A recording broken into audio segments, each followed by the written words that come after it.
বন্ধুরা নমস্কার। আশা করি আপনারা ভালো আছেন। আজকে যে আমাদের টপিক হচ্ছে মেডিকেল টপিক, ওটা হচ্ছে হোমিওপ্যাথিতে বাচ্চাদের চোখের অস্বস্তি বোধটাকে কীভাবে কমানো যায়। আমাদের হোমিওপ্যাথি জগৎ হচ্ছে একটা গভীর সায়েন্স। এটা সমুদ্রের মতন সায়েন্স। এটা হেনা কোনো রোগ নেই যার কোনো ওষুধই নেই, কিন্তু আমাদের জ্ঞান খুব কম, জ্ঞান খুব অল্প। তাই জন্য আমরা কিন্তু বেশিরভাগ গভীর সমস্যা হালকা রোগ হলেও আমরা কিন্তু ঠিক করতে পারি না। বাচ্চাদের চোখে অস্বস্তির জন্য সবচেয়ে প্রথম যে ওষুধটি হচ্ছে ওটা হচ্ছে জেবোরেন্ডি। 6 ইঞ্চিতে নেবেন।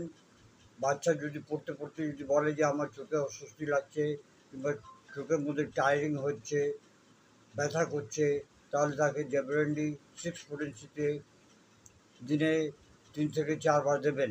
এর সঙ্গে যেটা ওষুধি আছে আরেকটা, ওটা হচ্ছে নেট্রামাস।